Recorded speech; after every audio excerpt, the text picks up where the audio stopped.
Shonantur, bom dia, bom tarde, boa noite.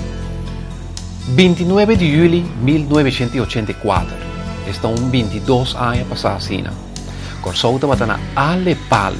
Centenar de gente mortos panta para saber com o dia ele vai finalizar. Com o drama de dia ele vai finalizar.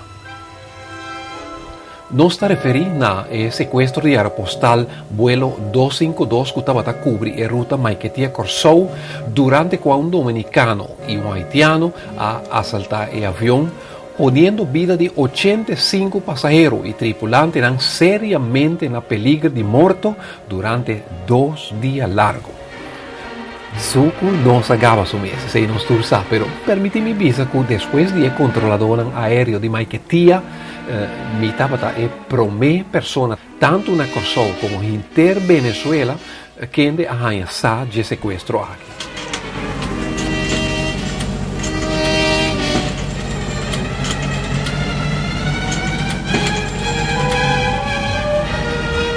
Ajá, buenas tardes, aquí Alex Alberto Curazao, ¿quién habla ahí?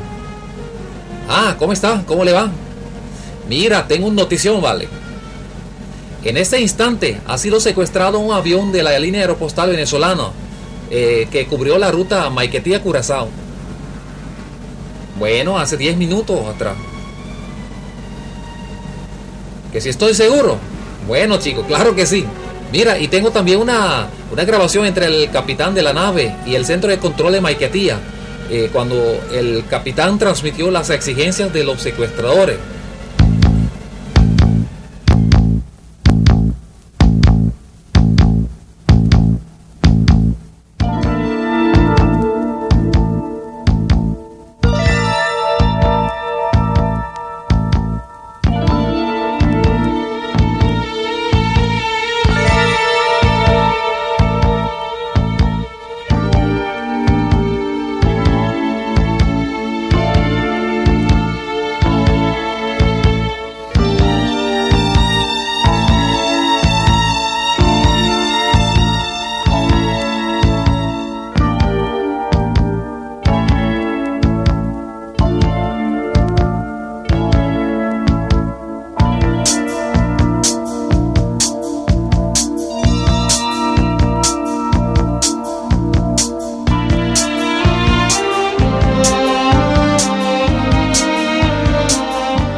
Trata, em todo caso, de começar a organizar algo caminho de género por acudir hora que sinaleu que nós espera haver uma música para o mês na sala de casa. Mas que era que eu tenho mais gente que não. Então calcular que dorje que a será todo caminho para e nenhum gente não pode passar. Então é difícil para não todo o tataki. Portanto, de fácil. Mas obviamente também de momento é mesmo por manejar com mais minúsculos, obviamente que hasta que gente não cuida a flor, só é na vontade de situação, é na apoio família também, mas houve problemas. Pode parar que eu vou baixar a sua vida. Sim, eu baixei a sua vida. Porque essa não é baixar a sua vida para filha de uma maneira também vai.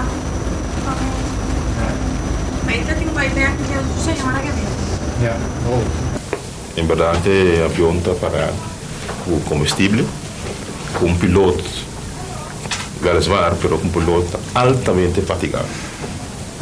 Isso mesmo está apresentando um fator mais perigoso.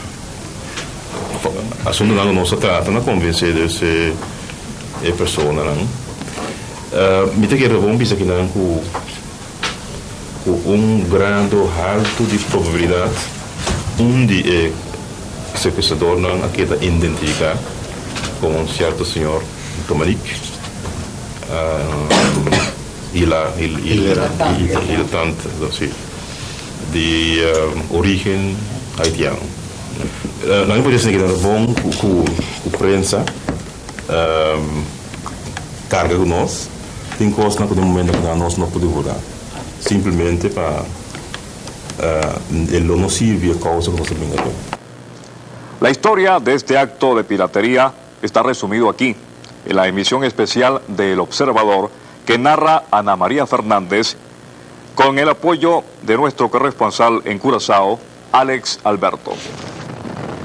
Uno de los más felices despertares de su vida lo experimentó hoy el pueblo de Venezuela con el feliz desenlace que tuvo el caso del secuestro de un avión DC-9 de Aeropostal que durante más de 30 horas estuvo bajo las órdenes de 2 dementes que murieron al ser ultimados por grupos del comando de la DICIP.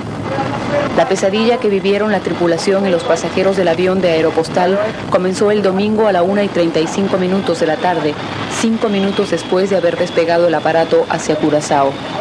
Los 2 secuestradores ordenaron al piloto desviar la nave hacia por la mar, pero en contraorden posterior le indicaron tomar rumbo hacia el aeropuerto Piarcos en Trinidad. Esa misma noche el avión partió hacia la isla de Aruba, donde permaneció durante toda la noche. Cualquier movimiento que hace en la pista, quebrando toda la gente con bombas. Quebramos toda la gente con bombas, fue la expresión que utilizó el haitiano Ilertan Dominique. Dentro de la nave, el capitán Arturo Reina recibió la orden de despegar hacia Curazao.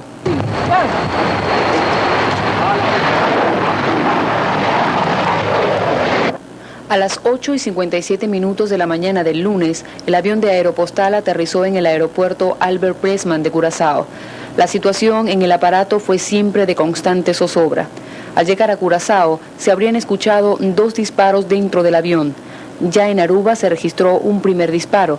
Ninguna de las detonaciones registró heridos. Al hacer contacto con la torre de control de Curazao, los secuestradores del avión de Aeropostal rechazaron el cambio de la tripulación propuesto por el presidente de la línea aérea, Alfonso Márquez Áñez, ante el cansancio de los oficiales que llevaban más de 24 horas en vigilia.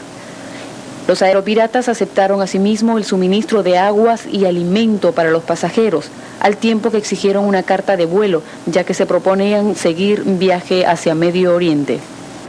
El gobierno nacional mostró preocupación ante la posibilidad de que los secuestradores decidieran iniciar vuelo a un nuevo destino. Altos voceros oficiales veían esperanzados las gestiones del primer ministro de las Antillas Neerlandesas, Don Martina, quien actuó con mucha diligencia en este hecho y trató de convencer a los secuestradores que desistieran de su idea y liberaran a los rehenes. Una vez reabastecido el avión, los secuestradores ordenaron que la nave fuera colocada en la mitad de la pista. Las autoridades del aeropuerto cancelaron las operaciones y millares de turistas permanecían varados en el edificio, ajenos al drama que en el interior de un avión venezolano vivían 82 pasajeros y 5 tripulantes.